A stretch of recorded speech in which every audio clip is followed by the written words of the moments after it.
हरि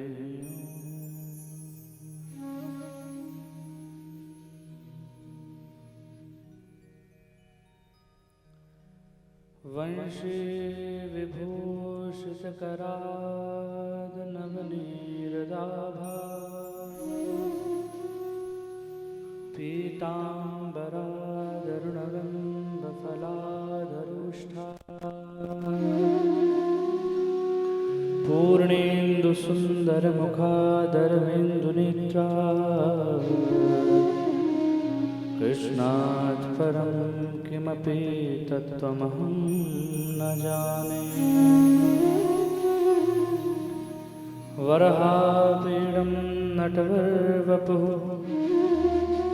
कर्ण्यो कर्णिकारम् बिभ्रदवासकनककपिशं वैजयन्तीं च मालाम् रन्ध्रारवेणोरधरसुधया पूरयन् गोपवृन्दये वृन्दारण्यं स्वपदरमणं प्राविशद्गीतकीर्तये।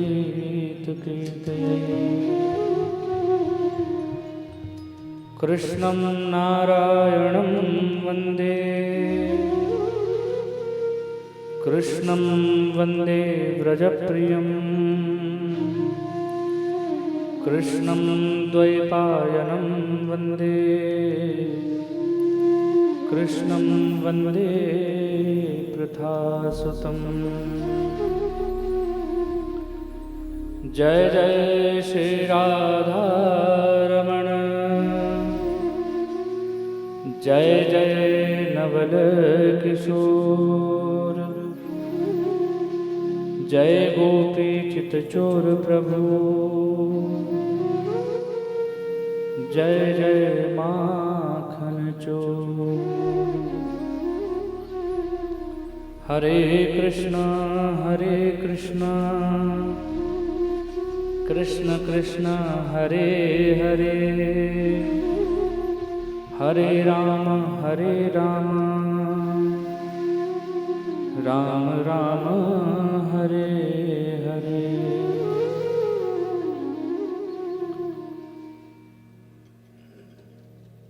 बोलिए वृंदावन बिहारी लाल की जय। श्री राधा रानी सरकार की जय। श्रीमद्भागवत महापुराण की जय। बोलिए शंकर भगवान की जय। भ्रागेश्वरी मैया की जय। सद्गुरुदेव भगवान की जय। परम मंगलमय अकारण करुणा वृणालय भगत वंशा कल्पतरु परम शिव वृंदित भक्त हित भक्त पारायण भक्त वत्सल परात्पर अखिलेश्वर अहेतु कृपा दृष्टि करने वाले परम आराध्य प्राण प्रिय प्रेम प्रिय परम पिता परमात्मा आनंद कंद भगवान बालकृष्ण के चरणों में कोटि कोटि नमन। परम आह्लादनी शक्ति माँ कृपामयी स्नेहमयी ममतामयी रसरानी रसधानी वृषभानंदनी माँ जगत जननी श्री राधा रानी के चरणों में कोटि कोटि नमन। हम सभी पर अनुग्रह करने पधारी परम पावन गाथा वेदव्यास महाराज जी की परम प्रिय वाणी भगवान श्री कृष्ण की शब्दमय प्रतिमा शब्दमय मूर्ति श्रीमद् भागवत महापुराण के चरणों में कोटि कोटि नमन।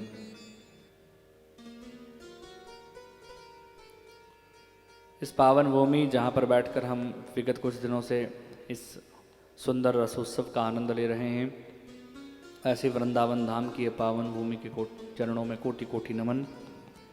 कथा के मुख्य स्तंभ मेरे कर्मकांडी बंधु ब्राह्मण समाज विद्वत समाज सभ्य समाज संगीत प्रेमी भगवत वृंद, इस सुंदर कथा पांडाल में विराजमान मेरी मातृशक्ति माताएं बहनें भाई बंधु बड़े बुजुर्ग सभी के चरणों में इस दास का कोटि कोटि नमन स्वीकार करें। और जितने भी भक्तगण मेरी वाणी को श्रवणपान कर पा रहे हैं सभी का हृदयस्थ विराजमान भगवान के चरणों के प्रति आपकी श्रद्धा भक्ति भाव विश्वास को नमन करते हुए इस सुंदर सप्त दिवसीय श्रीमद् भागवत महापुराण के सप्तम दिवस पारायण दिवस के सत्र की कथा में भाव से कथा कहने का प्रयास करूंगा। बोलिए बाल कृष्ण लाल की जय। एक बार सभी प्रेम से बोलें राधे राधे। भगवान की पावन कृपा कि आज सभी हम इस सप्तम दिवस की कथा का रसास्वादन करेंगे। विगत कुछ दिनों से हम भगवान की सुंदर सुंदर कथाओं का रसामृत रसास्वादन यहाँ पर इस कथा पांडाल में कर रहे हैं और आज पारायण दिवस के अवसर तक, सप्तम दिवस तक हम सभी यहाँ पर पहुँचे हैं। एक बार मेरी तरफ से, मेरी इस व्यासपीठ से संपूर्ण यजमान परिवार और आप सभी भक्तों को इस श्रीमद् भागवत महापुराण की निर्विघ्नता पूर्वक पूर्णता की बहुत बहुत हार्दिक शुभकामनाएं। एक बार ताली तो बजा लो थोड़ी सी। देखिए, कोई भी यज्ञ होता है ना, हम घर में एक दिन का भी फंक्शन रखते हैं तो बड़े चिंता होती है कि पता नहीं होगा कि नहीं होगा, कैसे होगा। और ये तो वैसे भी 7 दिनों की कथा की बात है और इतने दूर आकर कथा की बात है, तो इसलिए भगवान ने बिना किसी विघ्न से निर्विघ्नता पूर्वक ये जो है आज कथा को विश्राम हमारे द्वारा इस कथा के पंडाल में हुआ है। इसकी आप सभी को बहुत बहुत हार्दिक शुभकामनाएं और बहुत सारी प्रसन्नता। मैं आज के दिवस में इस व्यासपीठ से यही कामना करूंगा कि आप सभी ने जैसे 7 दिनों के अंदर यहाँ पर आनंद का अनुभव किया, वैसा ही आनंद आप सभी के जीवन में यूँ निरंतर बना रहे, यही कामना इस व्यासपीठ से आज बनी रहेगी। पर आइए, उससे पूर्व भगवान नाम का आश्रय हम सभी भाव से लेते हैं, थोड़ा सा संकीर्तन गाएंगे, उसके बाद कथा का आनंद लेंगे। बहुत सारी कथाएं आज बची हैं और समय बहुत कम है, वैसे ही आज देरी से हम लोग शुरू हुए हैं तो जल्दी से गाएंगे। आइए सभी मेरे साथ भगवान के चरणों में, आज बांके बिहारी जी के चरणों में, इस वृंदावन की पावन भूमि से बिहारी जी के चरणों में भाव से पुष्पांजलि अर्पित करेंगे। बोलो बांके बिहारी लाल की जय।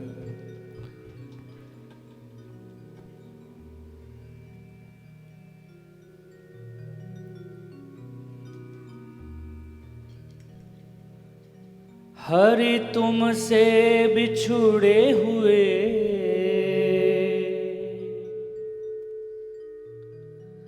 कई उम्र बीत गई, अब आन मिलो प्रियतम, मेरे मन में प्यार तेरा है। सभी गाइएगा कि प्रभु आज वृंदावन धाम में आज हम लोग भी यहाँ से प्रस्थान कर जाएंगे। आप कृपा कीजिए, हमको दर्शन दीजिए। आज 7वां दिवस हमको यहाँ बैठे हुए हुआ है, हम पर कृपा कीजिए।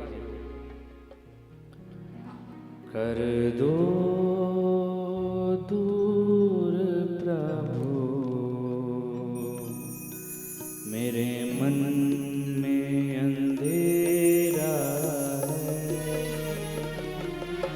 कर दो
सभी अपने अपने नेत्र बंद कर आंखें बंद कर मेरे साथ भाव से गाइए।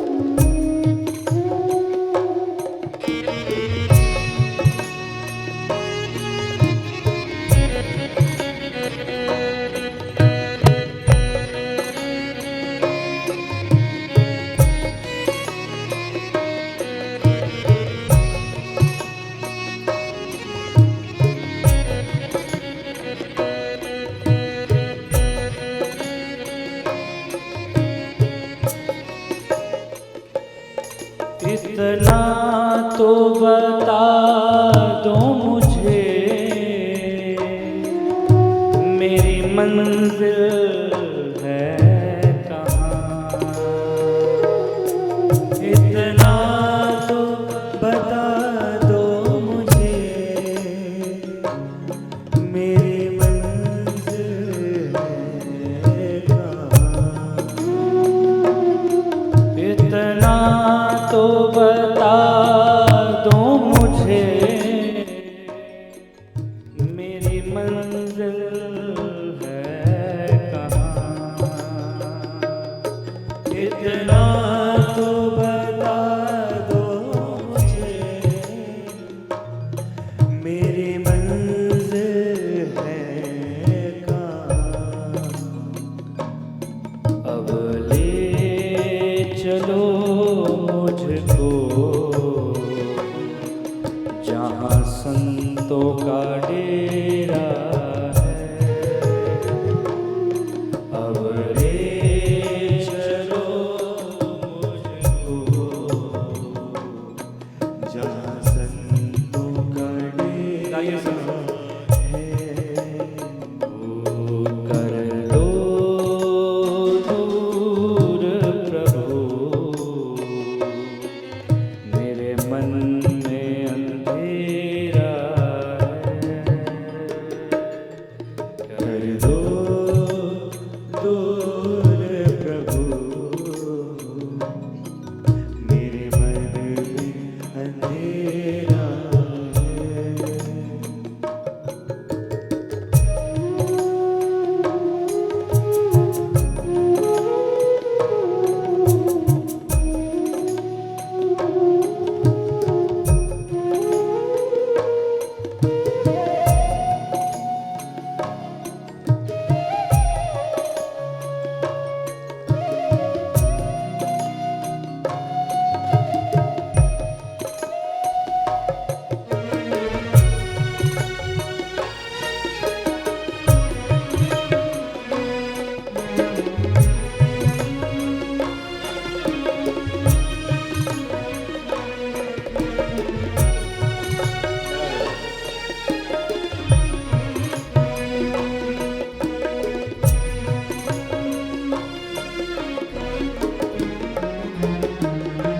तेरा दर्शन पाए बिना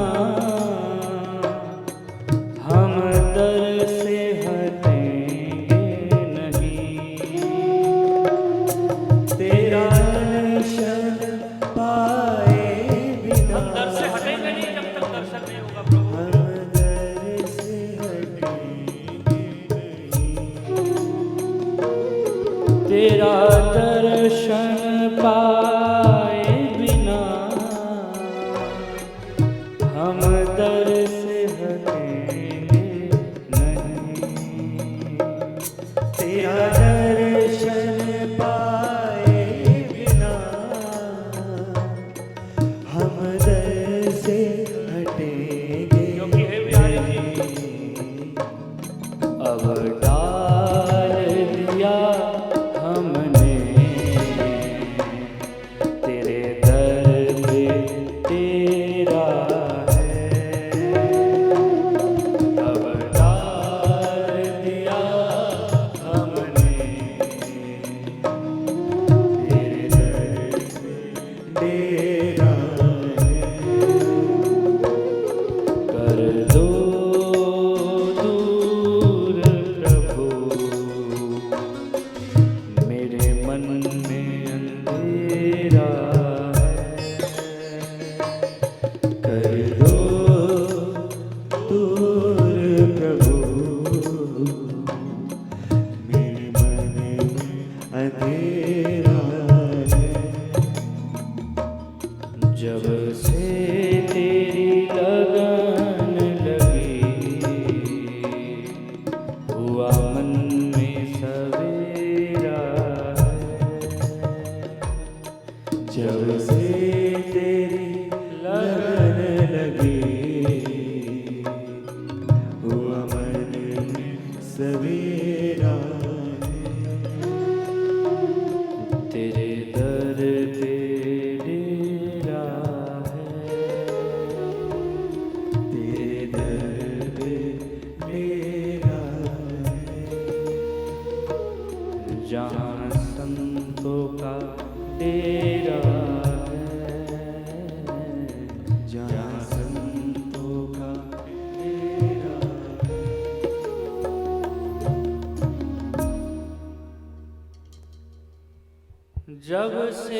तेरी लगन लगी,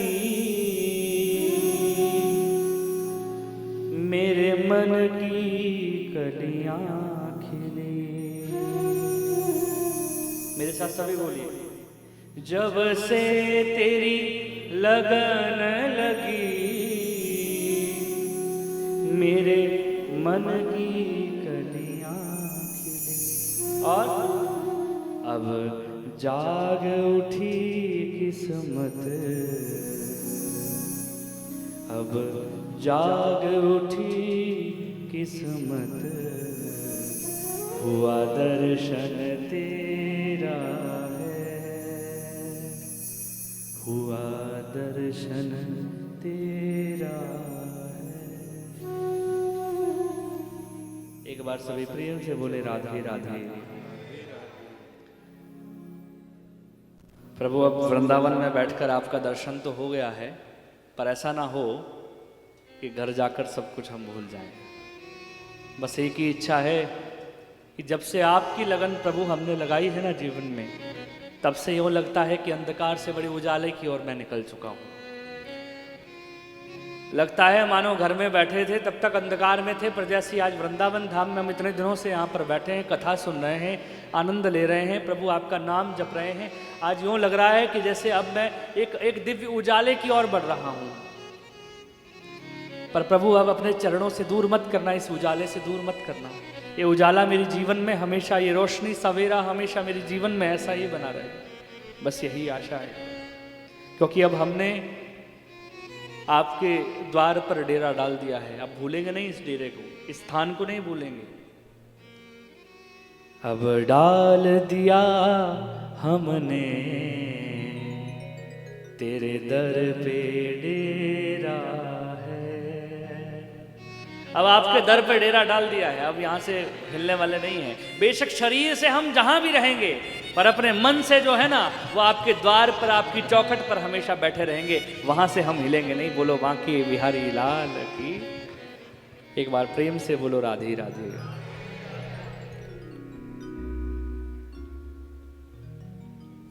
यही आनंद है।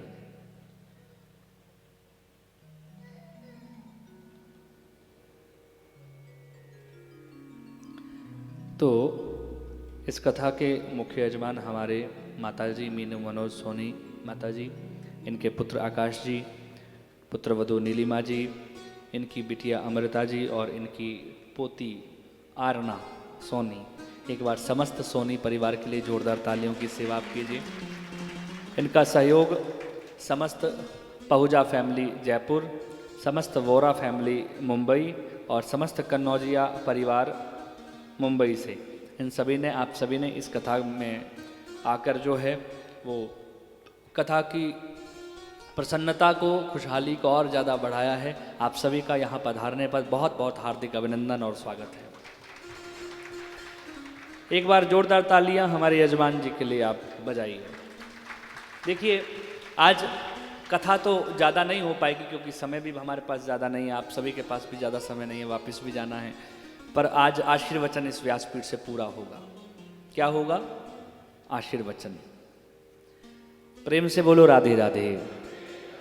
समस्त यजमान परिवार ने ये सुंदर आयोजन आप सभी के मध्य में समस्त सोनी परिवार ने करवाया और मन में विचार रखकर करवाया कि हमें कथा वृंदावन धाम में सुननी है। कितना कितना कितना ज़्यादा हम लोग सौभाग्यवान हैं हम सभी। इस घोर कलिकाल कलयुग में जहाँ लोग निरंतर पाप करने के लिए लगे हैं, उस घोर कलिकाल कलयुग में हम सभी वृंदावन धाम में बैठकर इस कथा का रसामृत रसास्वादन कर रहे हैं। हमसे बड़ा भाग्यवान इस संसार में और कौन होगा? बड़े भाग्यवान हैं हम सभी। और ये जो हमें प्राप्त हुआ है ना, ये सभी इनकी ही करुणा से, इनकी ही भाव से प्राप्त हुआ है। क्योंकि मन में विचार नहीं आता तो शायद ये आयोजन नहीं होता। हम सोचते हैं कि जिस दिन कथा का स्वरूप सामने आ जाएगा, जिस दिन कथा शुरू हो जाएगी, उस दिन कथा प्रारंभ हो जाती है। नहीं, ऐसा नहीं है। जिस दिन आपके हृदय में विचार आ जाए कि हमने कथा करवानी है, उस दिन समझ लेना कथा तो शुरू हो गई। हाँ, उसका शब्दमयी जो स्वरूप है वो जिस दिन प्रारंभ होता है उस दिन प्रारंभ होता है।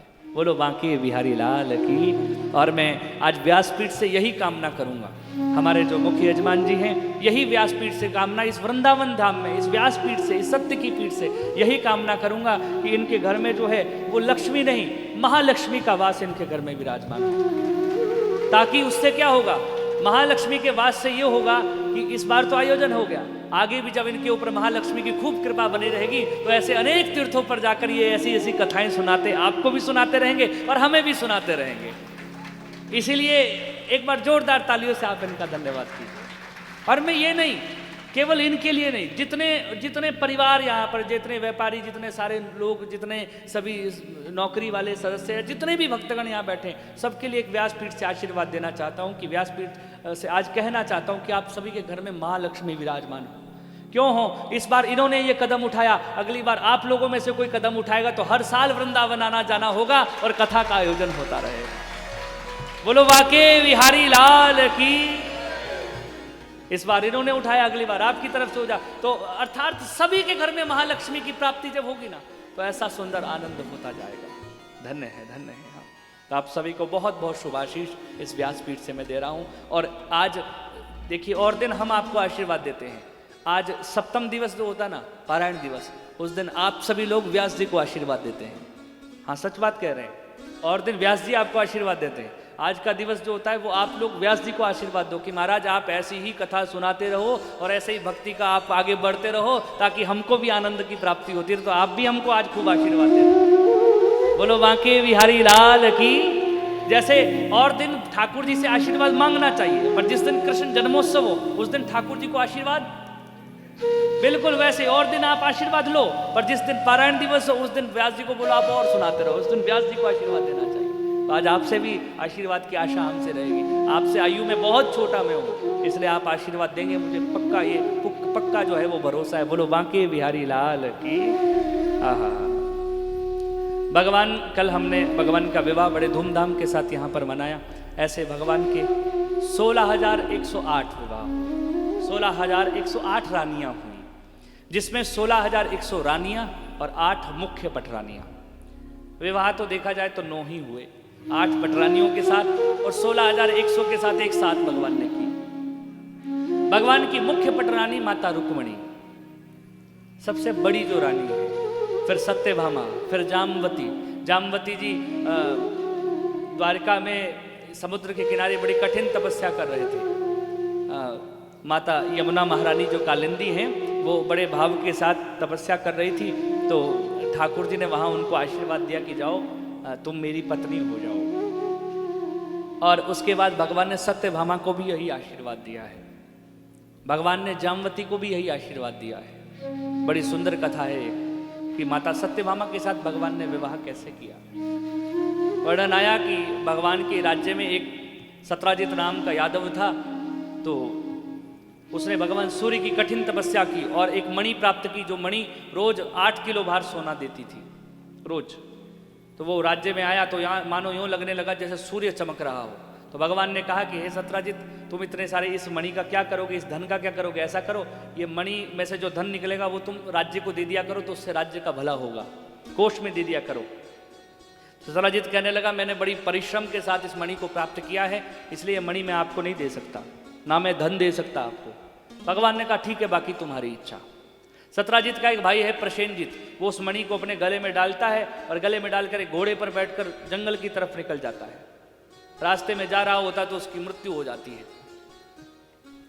जब सत्राजित ने देखा कि मेरा भाई भी घर में नहीं है और मणि भी नहीं है, तो ढूंढा गया, तो देखा गया वो घोड़ा और वो प्रसेनजित दोनों मरे हुए हैं। तो सत्राजित ने जो है वो भगवान पर झूठा कलंक लगा दिया कि भगवान मणि मांग रहे थे, मैंने नहीं दी, इसलिए उन्होंने मेरे भाई को मार दिया और भाई को मारने के बाद मणि छीन ली। तो भगवान पर कलंक लगाया। क्यों लगा भगवान पर कलंक? क्योंकि भगवान ने चतुर्थी का चंद्रमा देख लिया था। बोलो बांके बिहारी लाल की, इसलिए कलंक लगा। तो भगवान पर जब कलंक लगा तो भगवान पूरी सेना के साथ आए और देखा घोड़ा मरा है, प्रसेनजित मरा है, पर मणि नहीं है। तो मणि कौन ले गया? फिर देखा कि पद चिन्ह है, सिंहों के निशान लग रहे, तो आगे जाकर देखा तो सिंह, शेर भी मरा हुआ है, पर मणि नहीं है। फिर आगे जाकर देखा वो पद चिन्ह और जाते जाते एक गुफा में अंदर निकल गए। भगवान ने अपने साथियों को कहा कि ये साथियों तुम यहीं रुको और मैं इस गुफा में अंदर जाता हूँ, देखता हूँ कौन है। अंदर वैसे ही भगवान गुफा में प्रवेश करते तो देखते हैं एक सुंदर सी कन्या उस मणि के साथ खेल रही है। जब खेलते हुए देखा और कन्या ने ठाकुर जी को देखा, ठाकुर जी ने कन्या को देखा, तो कन्या जो थी वो बड़ी जोर से चिल्लाई, इतनी जोर से चिल्लाई कि उसके पिता तुरंत उसके सामने आ गए। जैसे ही पिता सामने आए तो भगवान ने जाकर उनसे याचना की कि मैं कृष्ण हूँ, वृंदावन से द्वारका से आया हूँ और ये मणि मुझको दे दीजिए, मेरे ऊपर झूठा कलंक लगा है। तो ये जो इसका पिता ये कहता है कि मैंने शेर को मारकर ये मणि ली है, अगर आपको ये मणि चाहिए तो मेरे साथ युद्ध करो। भगवान ने कहा कि मणि तो मुझको ले जानी है, चाहे मुझको युद्ध ही करना क्यों ना पड़े। भगवान ने इसके साथ युद्ध किया। 28 दिन तक ये युद्ध चला। कितने दिन तक? 28 दिन तक ये युद्ध चला, खूब युद्ध चल रहा है। 28वां दिन जिस दिन हुआ तो इसको लगा, ये जो राजा था, ये जो इस बेटी का पिता था, इसको लगा कि अब मैं इनको हरा नहीं पाऊंगा, शरणागत हो गया। प्रभु आप मुझे क्षमा कर दीजिए, आप बताइए आप कौन हैं। तो भगवान ने कहा कि मैं द्वारका का राजा कृष्ण हूं। महाराज वो तो मैं समझ गया, पर कृष्ण कौन? आप साक्षात भगवान तो नहीं है। भगवान ने अपना सुंदर रूप इनको दर्शन करवाया तो जामवंत जो ये था ये इनके चरणों में गिर गया। अब ये कहता है कि भगवान कहते हैं कि तुम कौन हो? तो जामवंत जी अपना जो ये है अपना वर्णन देते हैं कि महाराज मेरा नाम जामवंत है। बोलो बांके बिहारी लाल की। यही जामवंत जो राम कथा में जिनका वर्णन आता है, और इन जामवंत जी की छोटी सी बेटी ये जामवती है। तो जामवंत जी को जब पता लगा कि भाई ये भगवान है तो इन्होंने कहा प्रभु आप पहले ही बोल देते, रूप दिखा देते तो मैं आपको मणि ऐसे ही दे देता, लड़ने की क्या आवश्यकता थी। तो भगवान कहते हैं तुम्हारे मन में इच्छा थी ना मेरे साथ युद्ध लड़ने की। कैसे इच्छा थी? तो वर्णन आता है कि जब राम जी और रावण जी का युद्ध चल रहा था तो उस समय जामवंत सबसे पहले उठकर जो है पूरी सेनाओं को देखता था, दोनों सेनाओं को, और उसमें यह देखता था कि मेरी बराबरी का योद्धा कौन है। तो पूरी सेनाओं में इनको एक आदमी लगता जो बराबरी का था, और वो थे राम जी। बाकी सबको मैं हरा सकता हूँ, राम जी बराबरी के हैं। तो परंतु अपने ही मंडली वालों के साथ कैसा लड़ा जाए। तो इसने देखा होगा जामवंत ने किसी के साथ युद्ध नहीं किया, किसी के साथ युद्ध नहीं किया जामवंत ने, इतना बलशाली था। अब भगवान ने कहा जब तुम्हारे मन में इच्छा थी युद्ध लड़ने की तो मैं तुम्हारी इच्छा को कैसे रखता है, इसलिए अब कृष्ण अवतार में आकर तुम्हारे साथ इतने दिन युद्ध किया है। बोलो बांके बिहारी लाल की। जामवंत कहता है प्रभु ठीक है मैं मणि आपको दूंगा, परंतु मेरी एक शर्त है। भगवान ने कहा क्या शर्त है? मेरी ये शर्त है कि इस मणि के साथ आपको मेरी बेटी भी स्वीकार करनी होगी। क्योंकि जब राम अवतार में था तो राम अवतार में मैं सोचता था कि मैं अपनी कन्या आपको दूं, परंतु उस समय आप मर्यादा पुरुषोत्तम थे, आप बंधे हुए थे, आपकी एक ही पत्नी होती, इसलिए मैं नहीं बोल पाया। पर इस बार आप कृष्ण अवतार में आए हो तो आप लीला पुरुषोत्तम हैं, इस बार तो आप जितना चाहे उतने विवाह कर सकते हैं, कोई दिक्कत की बात नहीं है। इसलिए मैं अपनी बेटी जो है वो आपको देना चाहता हूँ। भगवान उस मणि और उस जामवती को लेकर अपने संग में आ गए, अपने महल में आए और सभी के सामने सत्राजित को वो मणि दी। अच्छा, सत्राजित ने मणि के साथ यह निर्धारित किया था कि मैं मणि उसको दूंगा जिसके साथ अपनी बेटी का विवाह करूंगा। और बेटी के विवाह के लिए उन्होंने 3 लोगों को जो है वो निर्धारित किया था, शतधन्वा, कृतवर्मा और अक्रूर जी महाराज। इन 3 में से एक के साथ विवाह करूंगा। अब भगवान जब आए और सत्राजित को मणि दी, सत्राजित को बड़ी लज्जा हुई कि मैंने भगवान पर झूठा कलंक लगाया, लोगों ने भी बड़ा बुरा कहा। तो आखिरकार इसने क्या किया कि मणि भी भगवान को दे दी और मणि के साथ साथ अपनी बेटी जो सत्यभामा थी वो भी भगवान को विवाह के रूप में दे दी। बोलो बांके बिहारी लाल की। प्रेम से बोलो राधे राधे। सत्यभामा का विवाह भी भगवान के साथ हो गया। भगवान ने बोला ये मणि तुम रखो, पर जो उससे धन आए वो तुम राज्य में जमा कर दिया करो, मणि तुम रखो। तो सत्राजित जो है वो उस मणि को लेकर वापिस घर चला गया। अब देखो खेल सारा मणि का है। अब मणि को लेकर जब घर चला गया तो ये तो 3 निर्धारित किए थे, दूल्हे बनाए थे। कौन कौन? शतधन्वा, कृतवर्मा और अक्रूर जी। इन तीनों ने मंत्रणा की कि दुल्हन भी कोई और ले गया, मणि भी कोई और ले गया। अब क्या किया जाए? तो अक्रूर जी और कृतवर्मा ने शतधन्वा को भड़काया। वही अक्रूर जी जो कल भगवान के सामने दंडवत कर रहे थे, वो आज उस मणि के चक्कर में लालच में आ गए। बोलो बांके बिहारी लाल की। धन के चक्कर में बड़े बड़ों का ईमान डोल जाता है। इन्होंने शतधन्वा को भड़काया कि जाओ मणि लेकर आओ। ये गया, जाकर सत्राजित के साथ लड़ने लगा, तो जैसे ही मणि छीन रहा था तो सत्राजित की मृत्यु हो जाती है। मणि छीनकर जब आता है तो भगवान को पता लगा, सत्यभामा को पता लगा कि हमारे पिता की मृत्यु हो गई। तो सत्यभामा ने कहा प्रभु जिसने भी मारा उसको मार दो। भगवान पीछे से दौड़े तो अक्रूर जी और कृतवर्मा ने इस शतधन्वा को समझाया कि तेरे पीछे जो है वो कृष्ण दौड़ रहे हैं, इसलिए मणि हमको दे दे और खुद भाग जा। जब तेरे पास मणि नहीं होगी तो भगवान तुझको छोड़ देंगे। इस शतधनवा ने मणि जो चुराई थी सत्यजित से वो अक्रूर जी को दे दी और अपने आप भाग गया। भगवान गए और उनको मार दिया जाकर। अब जब मारा तो भगवान ने कहा कि मणि नहीं मिली हमको, मैंने शतधनवा को मारा पर मणि नहीं मिली। फिर भी भगवान पर कलंक लगा रहा। कलंक कैसा लगा रहा कि बलराम जी मन में सोचने लगे कि कृष्ण जो हैं वो शायद झूठ बोल रहे हैं, जब उन्होंने शतधनवा को मार दिया तो मणि भी उसके पास मिलनी चाहिए थी। बोलो बांके बिहारी लाल की। अक्रूर जी ने मणि उठाई और तीर्थ यात्रा पर निकल गए। भगवान ने सैनिकों को भेजा कि अक्रूर जी वापिस आ जाओ, नहीं तो वहीं से उठाएंगे जहां है। अक्रूर जी महाराज वापिस आए अपने ऊपरी वस्त्र में, यूं मणि को बंद किया, हाथ में जोड़कर आ गए। पूरी सभा बैठी है, उस सभा के बीच में अक्रूर जी आए। भगवान ने बोला अक्रूर जी आप मणि लेकर गए हैं ना? अक्रूर जी मना करते, नहीं हम नहीं ले गए, हाथ में मणि है, नहीं ले गए। भगवान आए और आकर अक्रूर जी के हाथों में ज्यों ही हाथ लगाया कि मणि उछलकर सीधी बलराम जी के हाथों में जाकर गिरी। जैसे ही बलराम जी के हाथों में मणि गिरी तो अक्रूर जी कहते हैं प्रभु जब आपको पता था कि मेरे पास मणि है तो चुपके से ले लेते, क्या दिक्कत की बात थी? भगवान कहते हैं चुपके से ले लेता, परंतु बलराम जी महाराज के मन में यह संशय था कि कहीं ना कहीं मणि जो है वो मेरे पास है, इसलिए पूरी सभा के बीच में तुम्हारे से मणि जो है वो बलराम जी को दिलवाई गई। बोलो बांके बिहारी लाल की। एक मणि के चक्कर में ये पूरा खेल हुआ। इसलिए याद रखना पाप का गुरु लोभ है। क्या है? पाप अधिकतर तभी होता है जब लोभ होता है, इसलिए लोभ ना हो।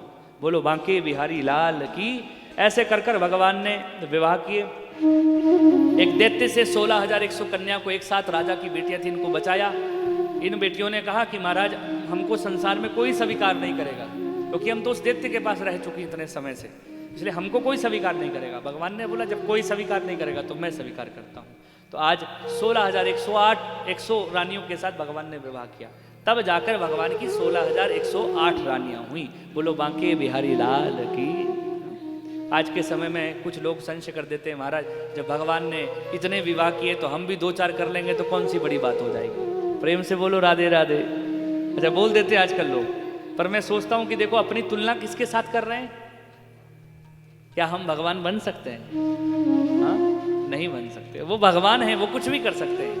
नारद जी आए भगवान जी की दिनचर्या देखने। जब दिनचर्या देखने आए तो नारद जी ने देखा कि भगवान रुक्मिणी के साथ भी है, सत्यभामा के साथ भी है, भगवान मंत्रियों के साथ भी है, बच्चों के साथ भी, सबके साथ भगवान है। आखिर में तो ऐसा हुआ चारों तरफ भगवान दिखने लगे। तो नारद जी प्रणाम कर कर कहने लगे प्रभु ये लीला आप ही कर सकते, कोई और नहीं कर सकता। बोलो बांके बिहारी लाल की। तो भगवान के इतने विवाह हुए ऐसे प्रभु। और भगवान की रानियों में जो सबसे कम क्रोध करती हैं वो है रुक्मिणी, और जो सबसे ज्यादा क्रोध करती है वो है सत्यभामा। अच्छा ऐसा क्यों? देखो रुक्मिणी तो ठीक क्रोध नहीं करती। रुक्मिणी कहती है कि भाई मैंने पत्र भेजा था भगवान को, मैंने कहा था मुझे स्वीकार करो, तो मैं शिकायत कैसे करूं? अच्छा सत्यभामा इसलिए थोड़ा क्रोध कर लेती हैं, रूठ जाती हैं कि सत्यभामा कहती है कि मैंने दहेज में ऐसी मणि लाई है जो रोज 8 किलो भार सोना देती है। प्रेम से बोलो राधे राधे। इसलिए चाहते हो कि धर्म पत्नी जो है वो ऐसे वो ना हो तो दहेज लेना बंद कर दे। अब दोनों बातें इसमें बता दी हमने। हाँ प्रेम से बोलो राधे राधे। एक पिता अपनी बेटी को दे रहा है, उससे बड़ा क्या दे सकता है? याद रखना पिता कभी रोता नहीं है, जीवन में जैसी मर्जी परिस्थिति आ जाए, परंतु जिस दिन अपनी बेटी का कन्यादान करता होगा ना उस दिन वो पत्थर दिल पिता भी रो जाता है, क्योंकि बेटी और कोई नहीं पिता का हृदय होती है। पिता का हृदय होती है बेटी, इसलिए बेटी से बड़ा धन क्या हो सकता है। और मैं तो कहता हूं जिस घर में नारी का सम्मान नहीं होता हो ना उस घर में ना तो लक्ष्मी टिक सकती ना अन्नपूर्णा टिक सकती। जिस घर में नारी का सम्मान होता है, जिस देश में नारी का सम्मान होता हो ना वो हमेशा तरक्की की ओर आगे बढ़ता है। बोलो बांके बिहारी लाल की। वही लक्ष्मी। तो माता रुक्मिणी क्रोध नहीं करती थी, सत्यभामा बड़ा क्रोध करती थी। भगवान रुक्मिणी से रोज प्रयास करते थे कि इसको गुस्सा दिलवाऊं, थोड़ा लड़ाई झगड़ा करूं, और नहीं होता था कभी। भगवान एक दिन सिंहासन, एक थोड़ी सी कथा सुनाता हूं। भगवान सिंहासन पर बैठे थे, माता रुक्मिणी पंखा झुला रही थी। तो पंखा झुलाते झुलाते भगवान ने बोला कि हे रुक्मिणी तू तो पागल है, मूर्ख है तूने मुझ जैसे कारे कुरूटे के साथ ब्याह किया। भाई भागकर विवाह ही करना था तो किसी गोरे के साथ करती, मुझ जैसे कारे करूटे के साथ विवाह किया। हाँ हाँ सचमुच जब रुक्मिणी के लिए बारात आ रही थी तो भगवान के विषय में बहुत बातें हुई। रुक्मिणी किसके साथ तो विवाह कर रही, इतने कार्यक्रूटे के साथ विवाह कर रही, अच्छे के साथ विवाह करती, परंतु जैसे ठाकुर जी पहुंचे ना और वो वहाँ की नारियां उलाने दे रही थी, अभी भी होते होंगे कि थोड़े से जब बारात आती है तो बहुत सारी बातें सुनाते हैं। जब बातें सुना रही थी कि इसके तो बाप का पता नहीं, दो बाप हैं इसके, जैसे बोल रहे तो ठाकुर जी ने ऐसे कर देखा ना जैसे, तो सारे लोग चुप हो गए। सब कहने लगे तू तो बड़ी भाग्यवान है, इतने बढ़िया के साथ तूने विवाह कर लिया, बोलो बांके बिहारी लाल की। तो ठाकुर जी कहते तो पागल है, तूने मुझ जैसे कार्यक्रूटे के साथ ब्याह किया, भाग कर करना था तो बढ़िया के साथ करती। तो रुक्मिणी ने कुछ नहीं कहा। फिर भगवान कहते हैं कि तू, शास्त्र कहते हैं ऐसे व्यक्ति के साथ विवाह करना चाहिए जिसके कुल का पता हो। मेरे तो कुल का ही पता नहीं, कोई कहता देवकी वसुदेव का पुत्र है, कोई कहता नंद बाबा नंद रानी का, कोई कहता इनमें से किसी का भी नहीं है। रुक्मिणी ने फिर भी कुछ नहीं कहा।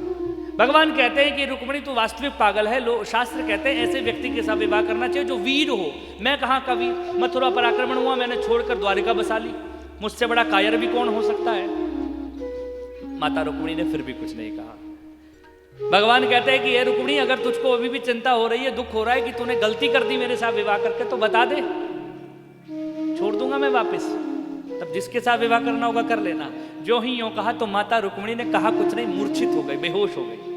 भगवान ने चतुर्भुज रूप धारण किया, दो हाथों से रुक्मिणी को उठाया, एक हाथ से पंखा झुला रहे, एक हाथ से जल का छींटा लगा रहे। रुक्मिणी उठी, चरणों में प्रणाम, प्रभु अगर आपकी आज्ञा हो तो मैं कुछ बोलूं। भगवान कहते हैं तुम कुछ बोलो, इसीलिए तो मैंने इतना बोला। प्रेम से बोलो राधे राधे। देखो गृहस्थ का एक नियम है, जब सामने वाला बोलो ना तो हमको चुप हो जाना चाहिए। अब रुक्मिणी बोल रही है, भगवान चुप है। रुक्मिणी कहती है कि प्रभु आपने सत्य कहा, मैं पागल हूं, मैं मूर्ख हूं, मैं वास्तविक पागल हूं, और मैं पागल किसी और के लिए नहीं, मैं आपके प्रेम में पागल हूं। अब बताओ आपके प्रेम में पागल होना व्यर्थ गुनाह है कोई? आपके प्यार में पागल हूं प्रभु। आपने कहा कार्यक्रूटे के साथ विवाह किया, तो बताओ प्रभु इस संसार में ऐसा कौन सा रंग है जिस रंग पर कोई रंग ना चढ़ता हो? हाँ, इसलिए मैंने कार्यक्रूटे के साथ विवाह किया। किसी गोरे के साथ करती तो किसी का रंग चढ़ जाता, इसलिए जो है ऐसे के साथ विवाह किया जिसके ऊपर कोई रंग ना चढ़े। भगवान कहते हैं देखो, उत्तर सुनिए। देखिए हर एक बात के दो तरीके होते हैं, एक पॉजिटिव एक नेगेटिव, सकारात्मक और नकारात्मक। आप किस बात को किस तरीके से किस वे में लेते हैं वो आपके ऊपर निर्धारित करता है। आपको उसमें झगड़ा करना है या आपको उसमें सॉल्यूशन ढूंढना है, वो आपके ऊपर निर्धारित करता है। माता रुक्मिणी कहती है प्रभु आपने कहा आपके कुल का पता नहीं। प्रभु आपका कुल कौन हो सकता है? आप तो जगत के पिता हैं, आपका कौन पिता माता हो सकता है? आपने कहा आप रणछोड़ हैं। अरे जिस जरासंध को आपने 17 बार हराया, 18वीं बार भी उसको हरा देते, क्या दिक्कत थी?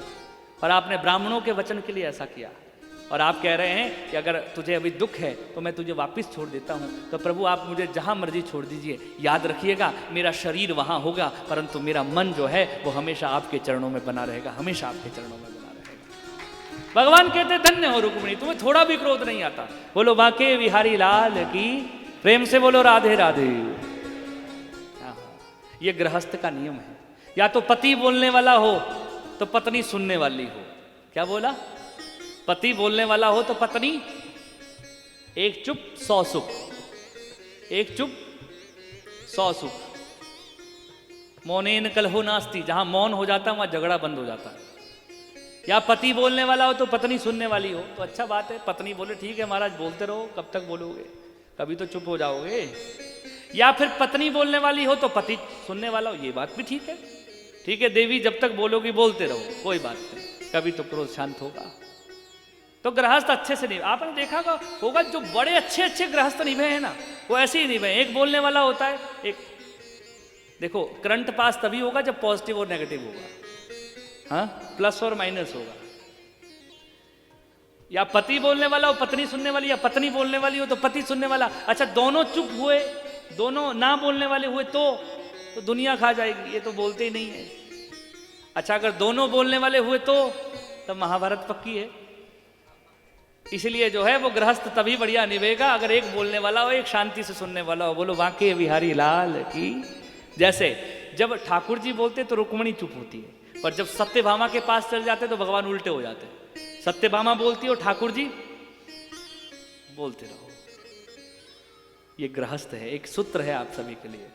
चुप रहना सीख लो, जीवन में चुप रहना आ गया तो बहुत आनंद हो जाएगा। तो भगवान के इतने विवाह हुए।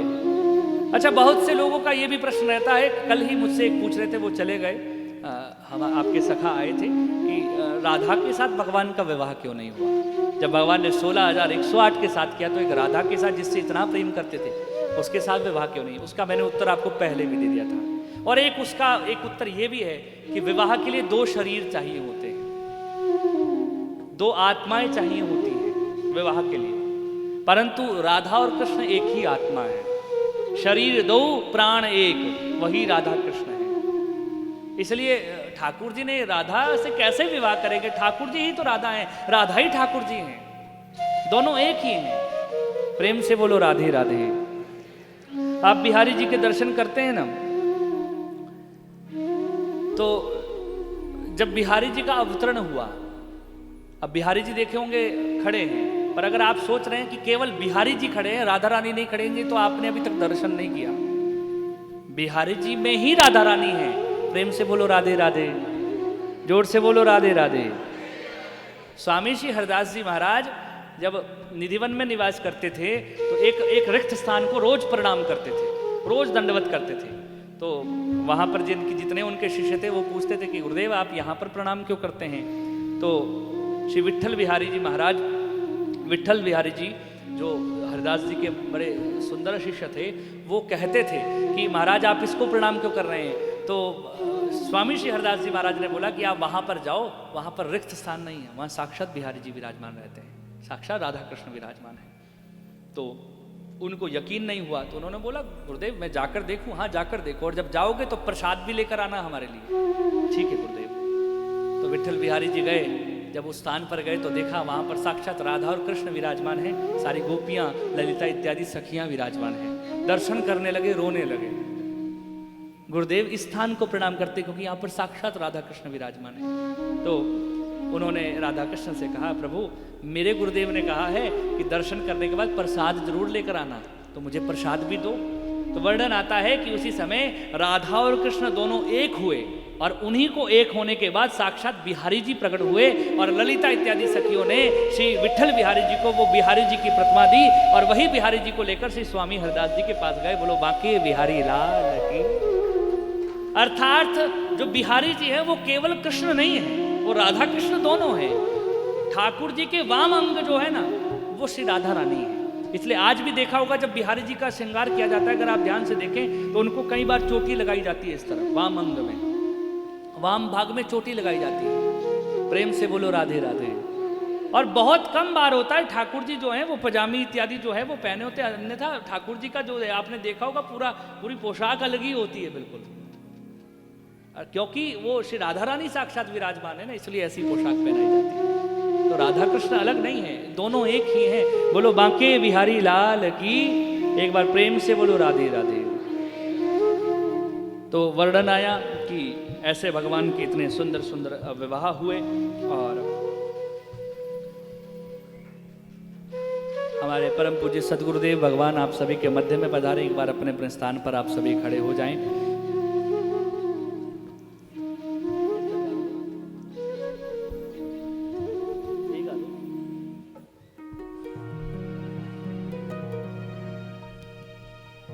प्रेम के रंग में ऐसी डूबी बन गया एक हीरो।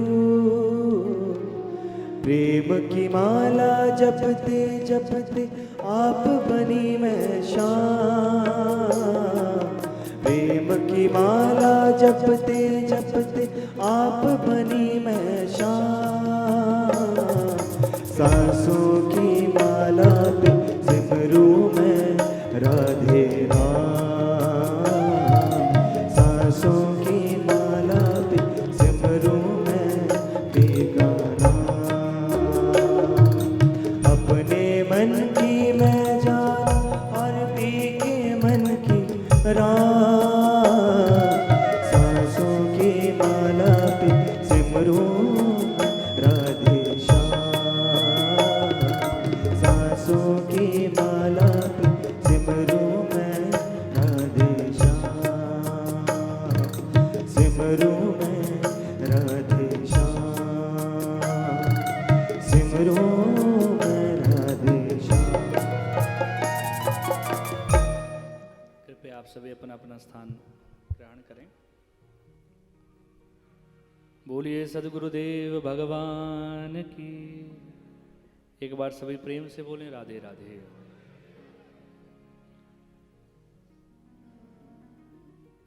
तो भगवान का श्रीमद् भागवत महापुराण में 16,108 विवाह का वर्णन आता है, जिसमें 16,100 रानियाँ, 8 मुख्य पटरानियाँ का वर्णन भागवत जी में वर्णन आया। तदपश्चात परीक्षित जी और सुखदेव जी आपस में चर्चा करते हैं। परीक्षित जी कहते हैं कि हे गुरुदेव भगवान, ये बताइए कि भगवान के कोई सखा भी हुए जो भगवान के परम स्नेही हों, परम सखा कोई हैं?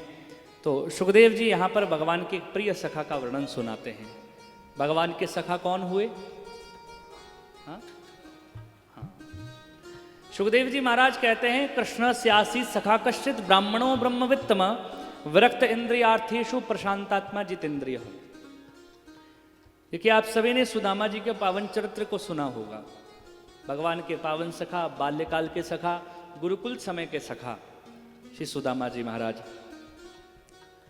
परंतु सुदामा के बारे में बहुत कम लोग जानते हैं। सुदामा की कथा तो बहुतों ने सुनी है, पर सुदामा कौन थे ये बहुत कमों ने जाना है। सुखदेव जी कहते हैं, कृष्ण स्यासी सखा कश्चित, भगवान कृष्ण का एक परम सखा, एक परम मित्र श्री सुदामा जी महाराज। देखिए, हमारे बहुत सारे सखा हो सकते हैं, पर उन सारे सखाओं में एक सखा जो होता है वो बड़ा बड़ा प्रिय होता है। उन सारे सखाओं में एक सखा ऐसा होता है जिस सखा के प्रति आपको पूर्ण विश्वास होता है कि जीवन में कोई साथ दे ना दे, पर वो जरूर साथ देगा। ऐसे ही भगवान का एक प्रिय सखा श्री सुदामा जी। कृष्ण स्यासी सखा कश्चित, कौन है? ब्राह्मणों। कौन है? ब्राह्मण है, ब्राह्मण कुल से हैं श्री सुदामा जी महाराज। केवल ब्राह्मण नहीं, ब्रह्मवित्तम, ब्रह्म को जानने वाला ब्राह्मण है श्री सुदामा जी। साधारण जाति से ब्राह्मण नहीं है, कर्म से भी ब्राह्मण है। जन्मना जायते शूद्र संस्कारा द्विज उच्यते वेदाभ्यासात् तभवे विप्रो ब्रह्म जानाति ब्राह्मण। जो ब्रह्म को जानता है वही ब्राह्मण है। जब वेद का अभ्यास होता है तो विप्र की उपाधि दी जाती है। जब यज्ञोपवीत इत्यादि संस्कार होता है तो उसको द्विज की उपाधि दी जाती है। ब्रह्म जानाति ब्राह्मण, जो ब्रह्म को जानने वाला ब्राह्मण श्री सुदामा जी महाराज है। साधारण ब्राह्मण नहीं है, बहुत बड़े ब्राह्मण है, भगवान के प्रिय सखा श्री सुदामा जी। और खाली ब्राह्मण नहीं बोला, कृष्ण स्यासी सखा कश्चित ब्राह्मणों ब्रह्म वित्तम, और साथ में कह दिया विरक्त, परम विरक्त है। परम विरक्त हैं श्री सुदामा जी महाराज, किसी से कुछ मांगते नहीं है। इसलिए मैं कह रहा हूं कि आपने सुदामा जी की कथा तो बड़ी सुनी होगी, पर सुदामा जी के बारे में जाना नहीं। आज बड़ा कई बार मुझको दुख होता है कि कथाओं में, कीर्तन में जब सुदामा जी की झांकी निकाली जाती है तो सुदामा जी को मांगने वाला दिखाया जाता है, हाथ में कटोरा लेकर मांगने वाला दिखाया जाता है। पांडाल में सुदामा जी महाराज को 10 बार गिरा दिया जाता है, हास्य किया जाता है सुदामा जी का। सुदामा जी अगर मांगने वाले होते तो कभी विरक्त शब्द नहीं आता। यहां बोला विरक्त, परम विरक्त हैं सुदामा जी, कभी मांगा नहीं।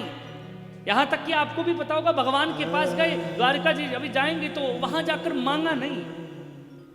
ऐसे परम विरक्त हैं श्री सुदामा जी महाराज, कभी मांगा नहीं किसी के सामने।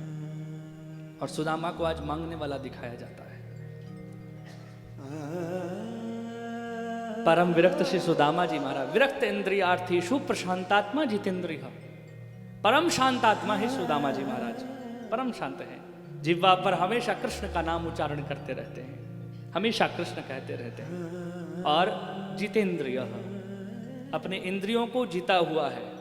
केवल कृष्ण का दर्शन, केवल कृष्ण का श्रवण, केवल कृष्ण का नाम, हर तरफ केवल कृष्ण कृष्ण कृष्ण। अच्छा, कई लोग ये भी कहते हैं कि सुदामा जी महाराज ने ठाकुर जी के चने, कुछ ऐसा कथा आती है कि चने खा लिए थे, चने खा लिए थे तो इसलिए उनको निर्धनता प्राप्त हो गई, इसलिए सुदामा जी जो हैं वो निर्धन आजीवन रहे हैं। और कई लोग ऐसा भी कहते हैं कि भगवान के चने खाए इसलिए निर्धन है। बोलो बांके बिहारी लाल की। हम लोग बिना कुछ पढ़े लिखे सोचे ऐसी बातें कई बार कह देते हैं कि भगवान का बुरा किया, चने नहीं उनको दिए, इसलिए सुदामा जी जो हैं वो निर्धन है। वर्णन आता है कई जगह, ऐसा हमने सुना है। कि बाल्यकाल में गुरुकुल समय में जब कृष्ण और सुदामा जी आपस में रहते थे तो गुरु माता ने कहा कि जाओ जाकर समिधा लेकर आओ। तो सुदामा जी कहते हैं कि मैं जाऊंगा परंतु मेरे साथ मेरे सखा को भी भेजो। भगवान कृष्ण को भेजा गया। अब दोनों को जाने के लिए कहा कि थोड़ी देर बाद चले जाना। तो और मैया ने थोड़े से चने जो घर में कुटिया में थे वो चने बांधे और बांधकर बोला कि ये ले जाना जब जाओगे।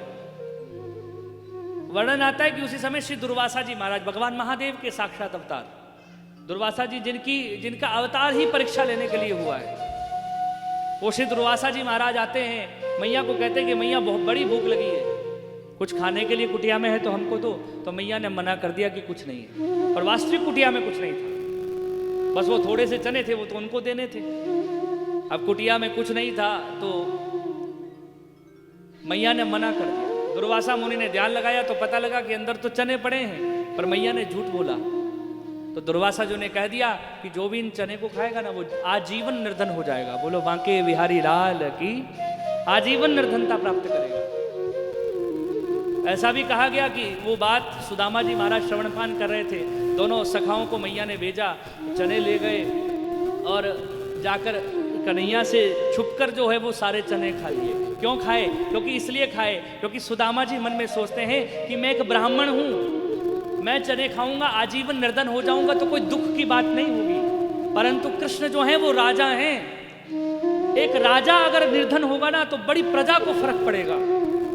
इसीलिए जो है कृष्ण ये चने न खाए, मैं चने खाऊंगा सारे, क्योंकि मैं निर्धन हो जाऊं तो मुझको कोई दुख नहीं होगा। पर कृष्ण कभी निर्धन नहीं होना चाहिए। बोलो बांके बिहारी लाल की। इसलिए भगवान के सखा है सुदामा जी। सोचो कृष्ण इतने बड़े हैं तो सखा भी कोई छोटा तो नहीं होगा।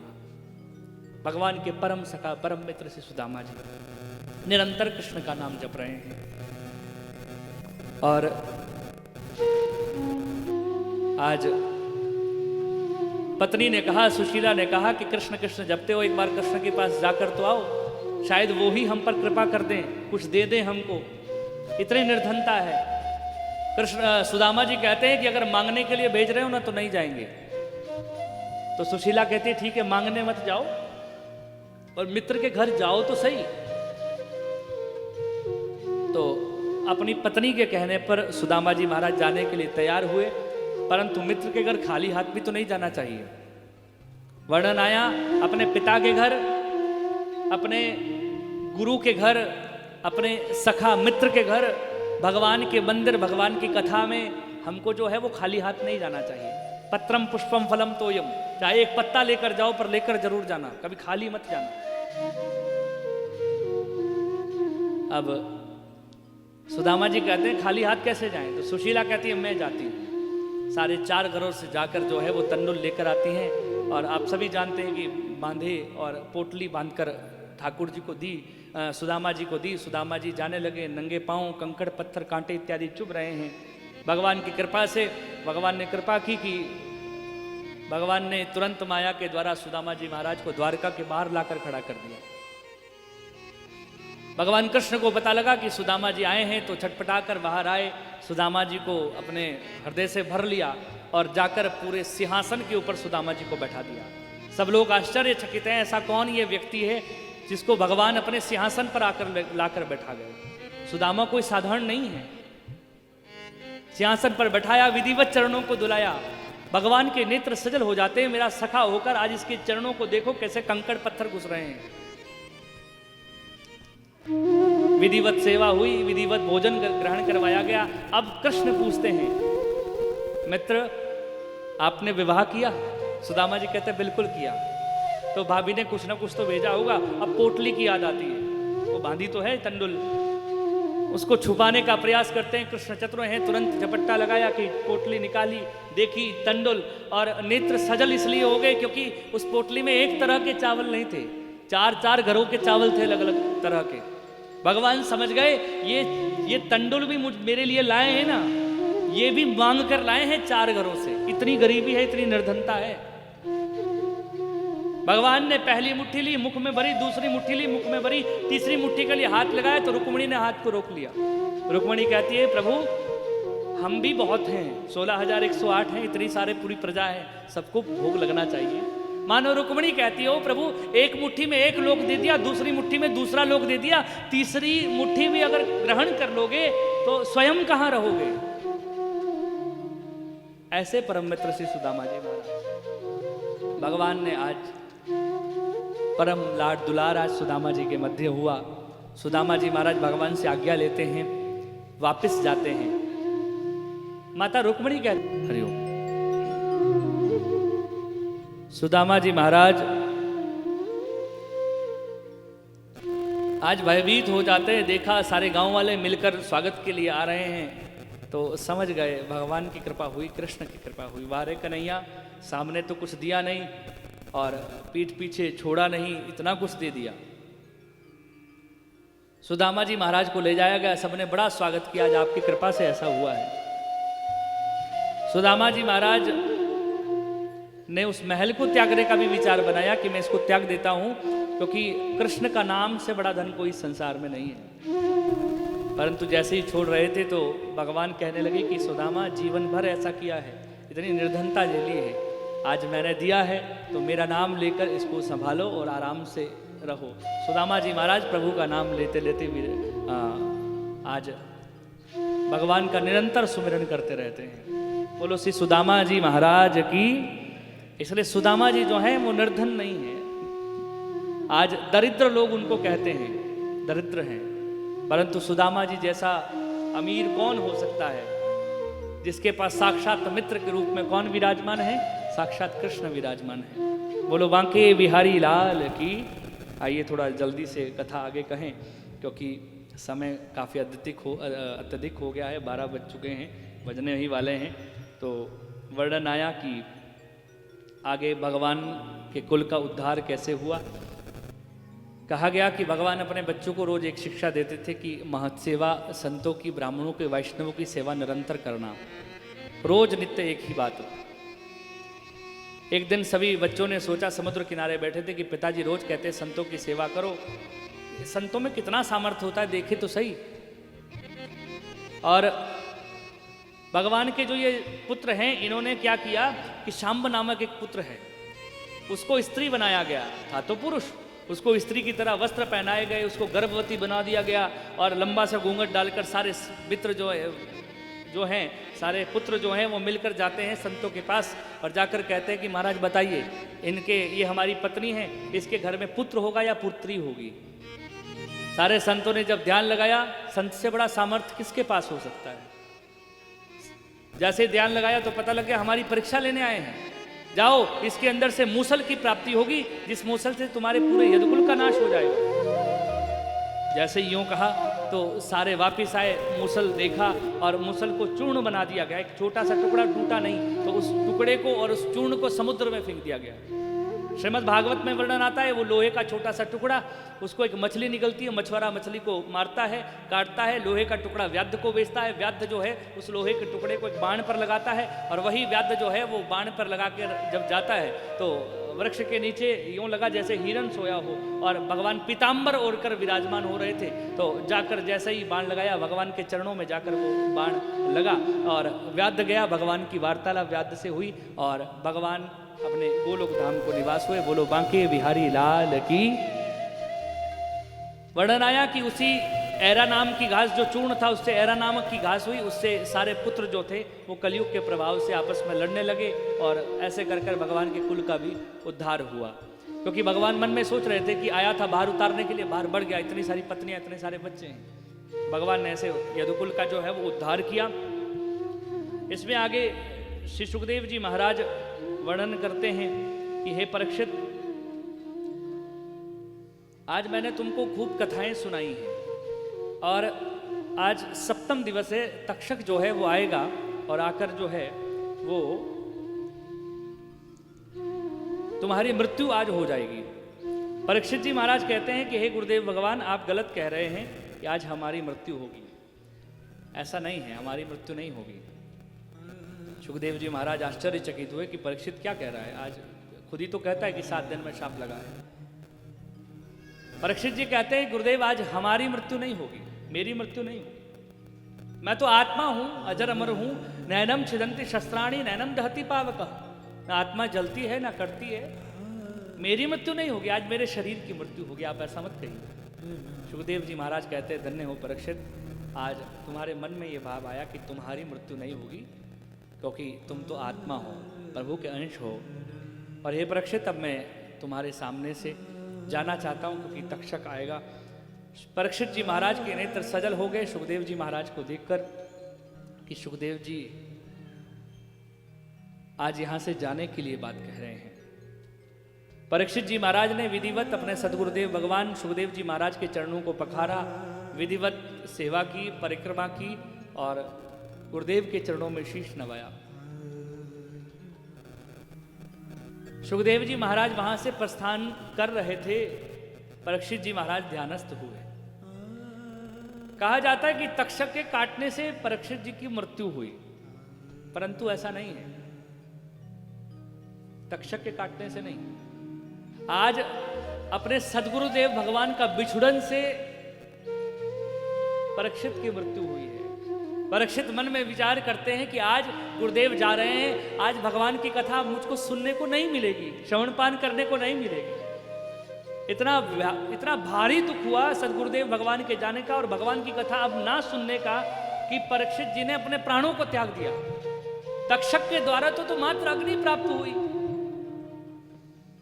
बोलिए परीक्षित जी महाराज की। ऐसे श्री परीक्षित जी महाराज जिनके द्वारा हम सभी जीवों को यह 7 दिवसीय श्रीमद् भागवत महापुराण की पावन कथा श्रवण पान करने को मिली है। एक बार सभी प्रेम से बोले राधे राधे।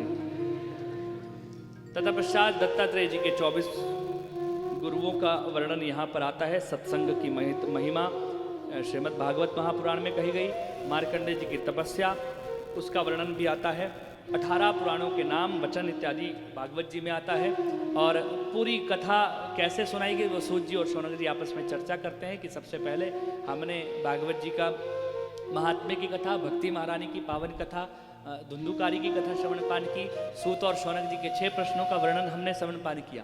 कौन कौन सी कथा हमने सुनी है वो पूरी सुना रहे हैं। बोलो बांके बिहारी लाल की, ताकि आप सभी को भी रिवीजन हो जाए ना कि क्या क्या सुना था हमने। भीष्म पितामह की पावन कथा हमने सुनी। परीक्षित जी को कैसे शाप लगा वो कथा हमने श्रवण पान की।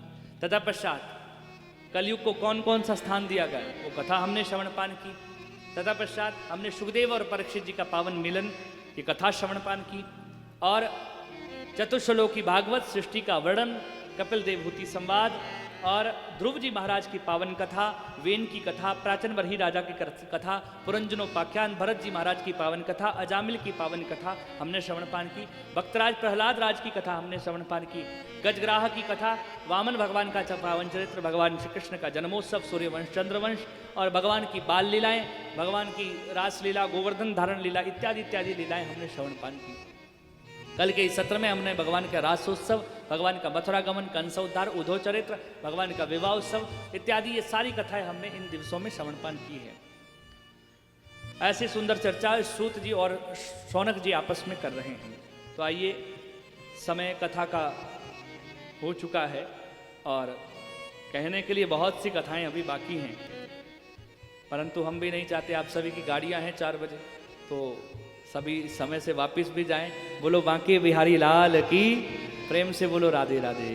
क्योंकि वृंदावन का ऐसा रंग आप सभी पर चढ़ गया। अगर ट्रेन छूट गई ना तो मेरे ख्याल से तब 7 दिन और नहीं जाओगे आप लोग। फिर बोलोगे अभी गाड़ी की टिकट होने दो। प्रेम से बोलो राधे राधे। आइए एक बार सभी श्रीमद् भागवत जी का आखिरी श्लोक हम सभी लोग गान करेंगे। सभी अपने अपने दोनों हाथों को जोड़ लीजिए और दोनों हाथों को जोड़कर अपने अपने नेत्र बंद, पहले मैं बोलूँगा फिर आप सभी बोलना। भागवत जी को हम विश्राम यहाँ पर कर रहे हैं। मेरे साथ सभी गाइएगा, बोलिएगा। नाम संकीर्तनम यस्य सर्व पाप प्रणाशनम प्रणामो दुख शमनस्तम नमामि हरिम परम। श्रीमद् भागवत जी में आखिर में कहा कि नाम संकीर्तनम यस्य, भगवान का पावन नाम संकीर्तन। सर्व पाप प्रणाशनम, जीवन में जितने भी पाप किए हैं अगर भगवान का नाम संकीर्तन एक बार जीवन में आ जाए तो हमारे द्वारा किए हुए सारे पाप नाश हो जाते हैं। प्रणामो दुख शमनस्तम, ऐसे दुखों के शमन करने वाले भगवान को नमामि हरिम परम, भगवान श्री हरि को हम सभी वृंदावन की पावन भूमि से भागवत जी की पूर्णता पर हम सभी भगवान हरि को प्रणाम करते हैं। बोलो बांके बिहारी लाल की। एक बार प्रेम से बोलो राधे राधे। अब कथा का आशीर्वचन आप सभी को थोड़ा सा मैं देना चाहता हूं, आप ध्यान से सुने। सबसे पहले आपको ये आशीर्वचन कि आप वृंदावन धाम से आज अपने निज स्थान के लिए प्रस्थान करेंगे, और जब आप घर जाएं तो ऐसा ना हो कि वृंदावन में तो आपने खूब प्रभु का नाम लिया, राधा रानी का नाम लिया, और घर जाकर आप सब कुछ भूल जाएं और कोई फर्क ना पड़े। वो कहावत है ना, एक हमारे कहावत बोलते हैं, ढाक के वही तीन पात, ऐसे करके कहावत थी कि जैसे थे वो वैसे ही हो गए, ऐसा ना हो। अगर कथा से जीवन में परिवर्तन नहीं आया तो समझ लेना कथा सुनी ही नहीं। इसलिए कथा से परिवर्तन आना चाहिए। आप जाएं और वापस जाकर प्रभु के रंग में ही रंगे रहें, यही मैं आपसे कामना करता हूं। और एक आशीर्वचन आप सभी को कि नाम मत छोड़ना, प्रभु का नाम निरंतर लेते रहना, क्योंकि कलयुग केवल नाम आधारा, सुमर सुमर नर उतर ही पारा। कलयुग नाम के आधार पर है, जितना नाम संकीर्तन होगा उतना ही पार लगेगा। हाथ काम मुख राम है, हृदय साची प्रीत, दरिया गहरी साधु की यही है जग की रीत। हाथों से जो मर्जी काम करो, पर मुख से और मन भगवान के चरणों में हमेशा रहे। कर विद कर्म करहूँ विधि नाना, मन राचहूँ जहाँ कृपा निधाना। हाथों से जो मर्जी कर्म करो, परंतु मुख में प्रभु का नाम और मन जो है वो हमेशा भगवान के चरणों में बना रहे। बस यही आशीर्वचन आप सभी को है। एक दूसरा आशीर्वचन आप सभी को, प्रेम से बोलो राधे राधे। आज भागवत जी की यहाँ पर विधिवत पारायण पूर्णता हुई है। इस कथा के विश्राम में आपने बाहर यज्ञ की पूर्णाहुति डाली होगी, सबने डाली होगी लगभग। वो हुई यज्ञ की पूर्णाहुति। अब आपसे मैं भागवत की पूर्णाहुति मांगता हूं। भागवत की पूर्णाहुति भी तो चाहिए, वो तो यज्ञ की पूर्णाहुति हुई। भागवत जी नहीं भी कथा होती तो भी आप पूर्णाहुति डालते यज्ञ की। अब भागवत की पूर्णाहुति मैं आपसे मांगता हूं, और भागवत की पूर्णाहुति में बस इतना मांगता हूं कि आज सभी इस वृंदावन की पावन भूमि में बैठकर एक संकल्प करें कि इस भागवत की वृंदावन की भूमि पर बैठकर हमने ये भागवत जी को श्रवण पान किया है। आज मैं संकल्प करता हूं मेरे अंदर का एक दुर्गुण, क्या एक बुरा काम, एक बुरा दुर्गुण मैं भागवत जी को पूर्णाहुति के रूप में आज यहां पर हमेशा के लिए छोड़कर जाऊंगा। प्रेम से बोलो राधे राधे। हाँ, आकाश जी भी सुन लें, सबको सुना रहा हूं क्या बोल रहा हूं, क्या मांग रहा हूं। आपसे सारे लोग जो संसार में मिलेंगे ना, वो सद्गुण मांगेंगे, सद्गुण दे दो। मैं आपसे यहाँ व्यासपीठ पर बैठकर भागवत जी के लिए दुर्गुण मांग रहा हूं। आज संकल्प कर लें, वृंदावन की भूमि पर बैठकर हमने ये कथा सुनी है, दिव्य आनंद हमको प्राप्त हुआ है। आज भागवत जी के सामने पूर्णाहुति के रूप में मैं बस एक अपने अंदर का दुर्गुण, मुझे बताने की जरूरत नहीं, सबको पता है अपने अंदर का दुर्गुण, एक बुरा विचार, अपने अंदर का एक दुर्गुण आज भागवत जी को यहां पर समर्पित कर कर पूर्णाहुति के रूप में जा रहा हूं। बोलो बांके बिहारी लाल की। बस एक चीज मांग रहा हूं आपसे। इसके बाद देखिए, यज्ञ जो है, यज्ञ की पत्नी होती है दक्षिणा। क्या होती है? दक्षिणा।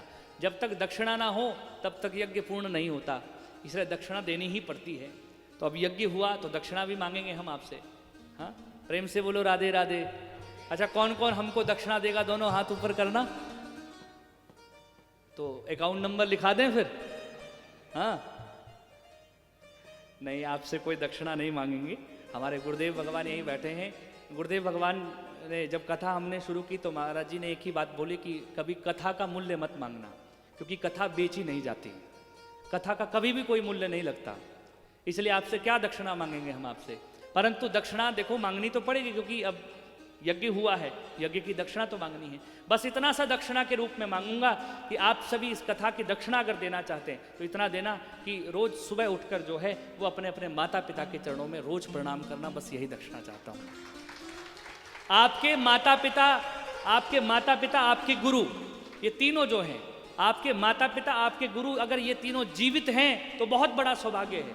आप उनको प्रणाम करें। अगर जीवित नहीं हैं तो माता पिता और गुरु आपसे दूर नहीं जाते, कहीं आपके पास ही रहते हैं। इसलिए सुबह उठकर प्रणाम करें कि हे माता जी, हे पिताजी, आपकी वजह से इस संसार में हूँ, और हे गुरुदेव भगवान, आपकी वजह से इस संसार में जीना सीखा हूँ, यहाँ से पार लगना सीखा हूँ, कैसे पार लगूंगा। इसलिए आप तीनों को मैं प्रणाम करता हूँ। आप मुझ पर हमेशा आशीर्वाद बनाना। इतनी सी दक्षिणा देगा कौन कौन देगा?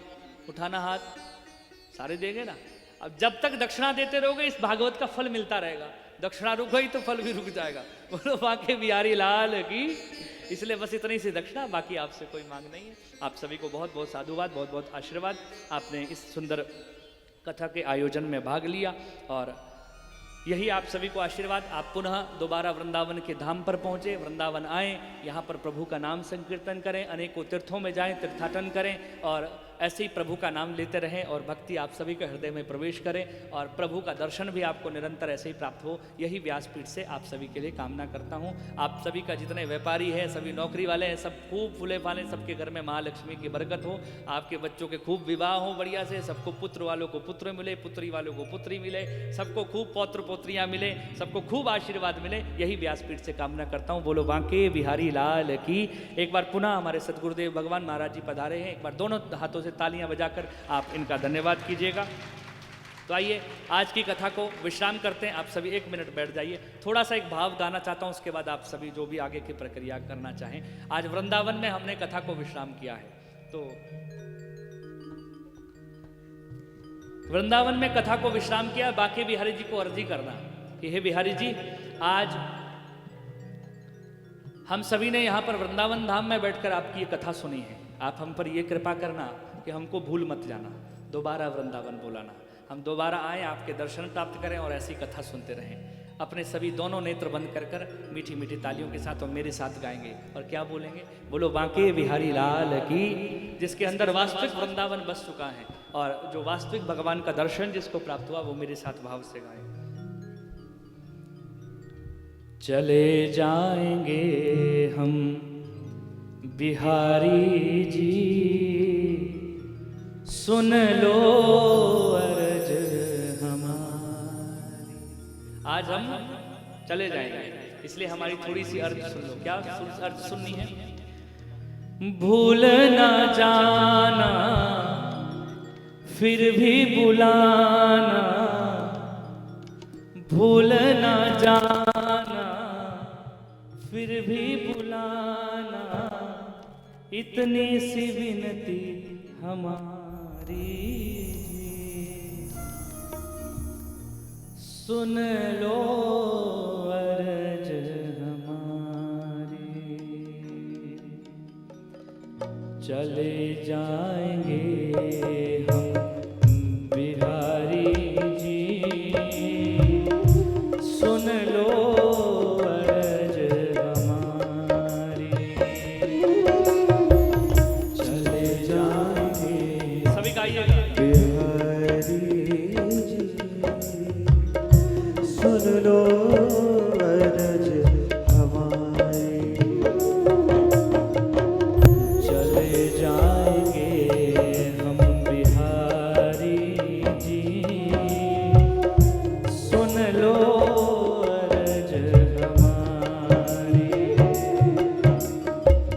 चले जाएंगे बिहारी जी,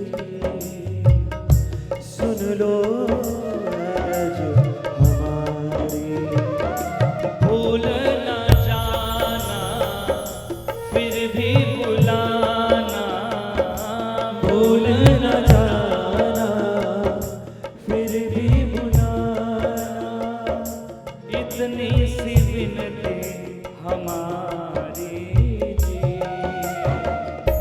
सुन लो अर्ज हमारी। चले जाएंगे बिहारी जी, सुन लो अर्ज हमारी। और हाथ उठाकर करताल की सेवा करते हुए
बुलाना भूल न जाना, फिर भी बुलाना, इतनी सी विनती हमारी जी,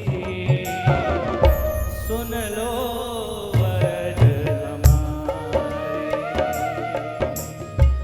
चले जाएंगे हम बिहारी जी, सुन लो अर्ज हमारी।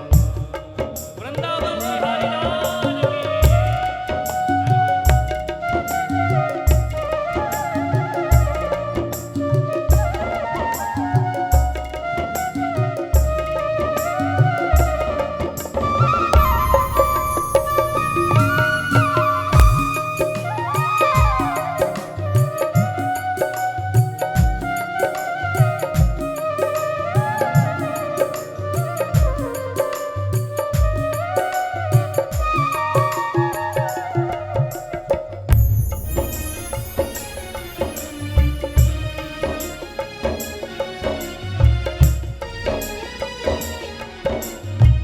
और हे प्रभु, सब कुछ हर लो मेरा रे, मेरे दिल से कहीं न जाना। सब कुछ हर लो मेरा भगवन, मेरे दिल से कभी ना जाना। बिहारी जी एक सहारा तेरा हो कान्हा, तू जाना कोई ठिकाना। एक सहारा तेरा हो कान्हा, तू जाना कोई हमारा। भूल न जाना फिर भी बुलाना, भूल न जाना, फिर भी बुलाना, इतनी सी विनती हमारी जी, सुन लो अर्ज हमारी। चले जाएंगे हम बिहारी जी, सुन लो अर्ज हमारी। चले जाएंगे हम बिहारी जी, सुन लो अर्ज हमारी, सुन लो अर्ज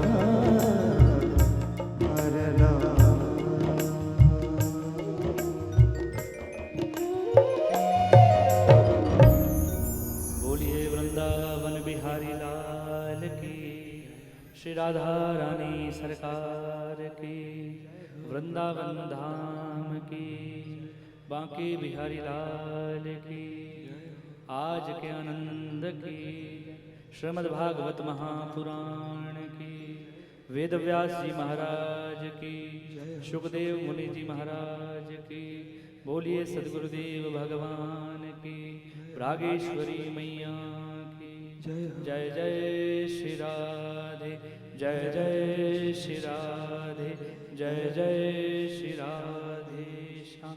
नमः पार्वती पते हर हर महादेव। तो आइए इस सुंदर कथा को यहीं पर विश्राम करते हैं। हमारा निवेदन है मुख्य यजमान जी आप सपरिवार आएँ और परम पूज्य सद्गुरुदेव भगवान और सभी हमारे जो यहाँ पर जिन्होंने सहयोग किया उनका धन्यवाद करें। एक बार हमारी संपूर्ण मंडली, हमारे जो साउंड वाले भैया हैं, टेंट वाले भैया हैं, कैमरे वाले भाई साहब हैं, सभी के लिए जोरदार तालियों की सेवा आपकी। आरती अति पावन पुराण की, आरती अति पावन पुराण की, धर्म भक्ति विज्ञान खान की, धर्म भक्ति विज्ञान महापुराण भागवत निर्मल शुकमिख विगलित निगम कल्पफल परमानंद सुधारस मयबल लीला रति रस रस निधान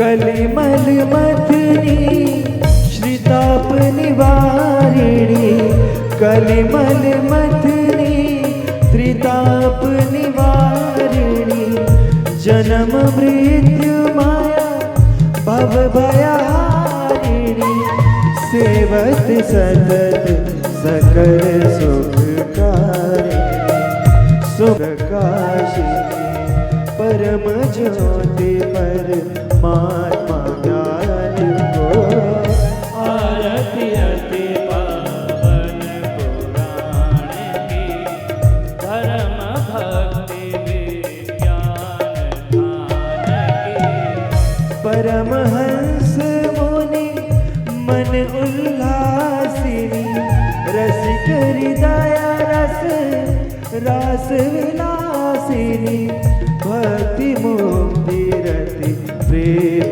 सुदासिनी कथा की जन प्रिय सुजान की आरती अति पावन पुराण की धर्म भक्ति विज्ञान ध्यान की कर्पूर गौरम करुणावतारम संसार सारम भुजगेन्द्रहारम सदा वसन्तं हृदयारविन्दे भवं भवानी सहितं नमामि त्वमेव माता च पिता त्वमेव त्वमेव बन्धु च सखा त्वमेव विद्या द्रविणं त्वमेव त्वमेव सर्वं मम देवदेव सर्वं मम देवदेव त्वमेव